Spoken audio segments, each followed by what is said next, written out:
मित्रों नमस्कार। मैं राजीव सिंह। आज के इस वीडियो में हम लोग अंग्रेजी व्याकरण यानी इंग्लिश ग्रामर पढ़ेंगे। व्याकरण हम क्यों पढ़ते हैं? सबसे पहले तो हमको ये जानकारी होनी चाहिए कि हम व्याकरण क्यों पढ़ते हैं।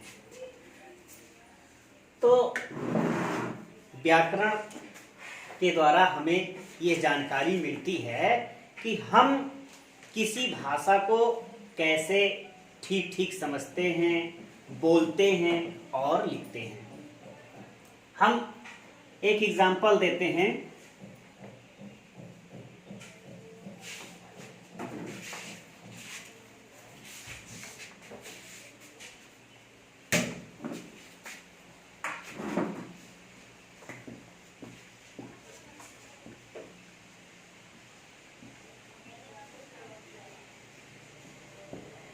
Reena read a book.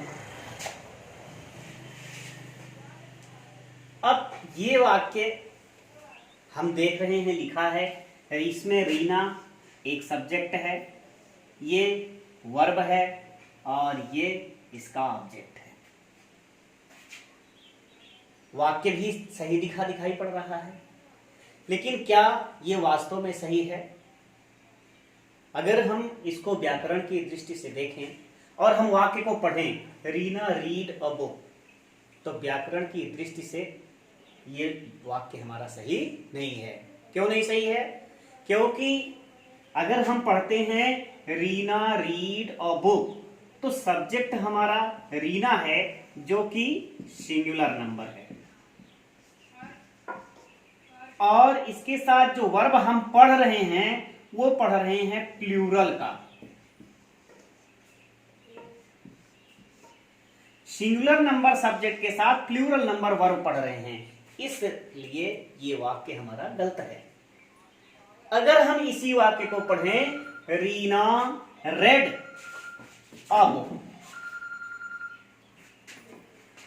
तब ये रीना रेड अ बुक, अब ये पढ़े हम और वाक्य हमारा सही हो गया। क्यों सही हो गया?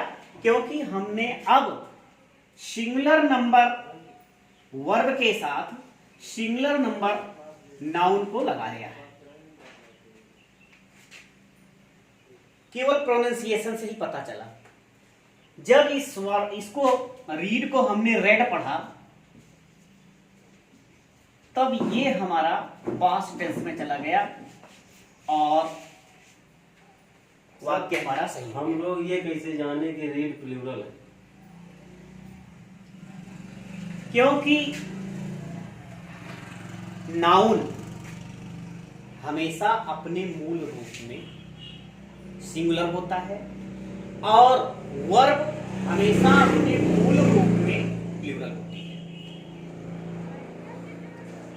किसी भी नाउन को प्लूरल बनाया जाता है और किसी भी वर्ब को प्लूरल से सिंगुलर बनाया जाता है।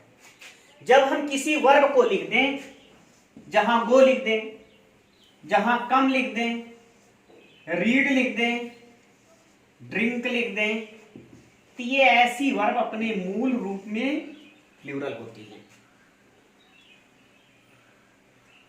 होती हैं।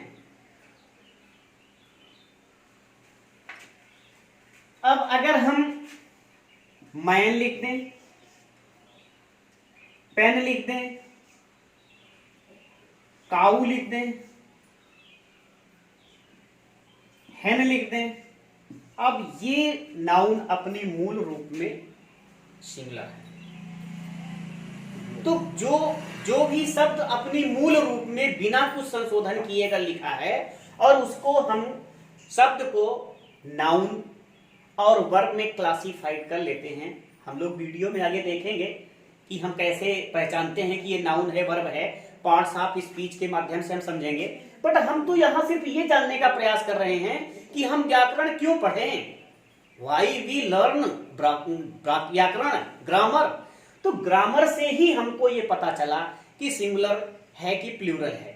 व्याकरण ही हमें बताया कि जो भी वर्ड लिखे जाएं नाउन, मूल रूप में ये सिंगुलर होते हैं और वर्ब प्लूरल होती है। सिंगुलर को प्लूरल बनाया जाता है और बनाने के लिए इसमें कुछ न कुछ ऐड किया जाता है या इसकी मीनिंग्स डिफरेंट की जाती हैं। ये सब आप लोग आगे वीडियो में देखेंगे। यहाँ बहुत अधिक इस पर चर्चा न करके हम पुनः अपने टॉपिक पे आते हैं, इंग्लिश व्याकरण।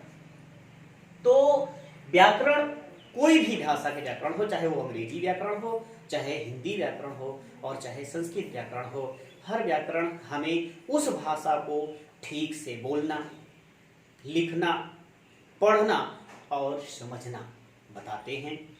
तो व्याकरण, अब हम अंग्रेजी व्याकरण की शुरुआत अपनी करते हैं कहाँ से? हम लोग बेस पढ़ेंगे सबसे पहले। तो अंग्रेजी व्याकरण की शुरुआत हम लोग करते हैं, किसी भी व्याकरण में सबसे पहले जरूरी होता है अल्फाबेट्स उसके, यानी वर्णमाला। क्योंकि जब हम आपको शब्द पढ़ाएंगे तो हम आपको शब्द की डिफिनीशन देंगे और शब्द की डिफिनीशन में कहेंगे कि वर्णों के समूह को शब्द कहते हैं। आप लोग भी बताओगे। जब हम आपसे वाक्य पूछेंगे तो आप लोग वाक्य की डिफिनीशन में सीधे बता दोगे क्या, कि शब्दों के समूह को वाक्य कहते हैं। अब ये शब्द हैं क्या? तो शब्द को आपने वर्ण से बनाया, अब ये वर्ण क्या है? तो भाषा की सबसे छोटी इकाई ही क्या है? The smallest particle of any language is alphabet, and collection of alphabet is known as alphabets. तो वर्ण और वर्णमाला।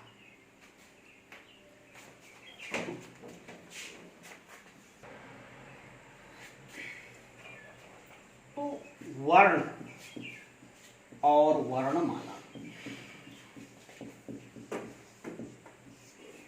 अंग्रेजी में इसे हम कहते हैं अल्फाबेट, और ये अल्फाबेट्स है।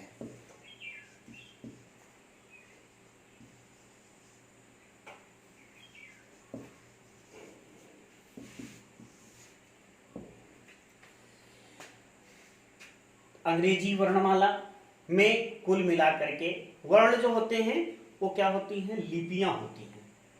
वर्ण को क्या कहते हैं? लिपि कहते हैं।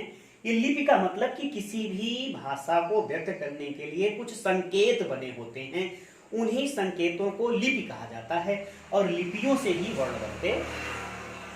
तो वर्ण जो है ये अंग्रेजी वर्णमाला में कुल 26 हैं।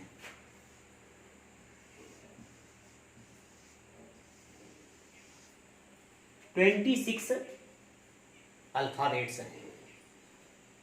ये 26 में इनको दो पार्ट में बांटा गया है, वोवेल और कॉन्सोनेंट। वोवेल और कॉन्सोनेंट।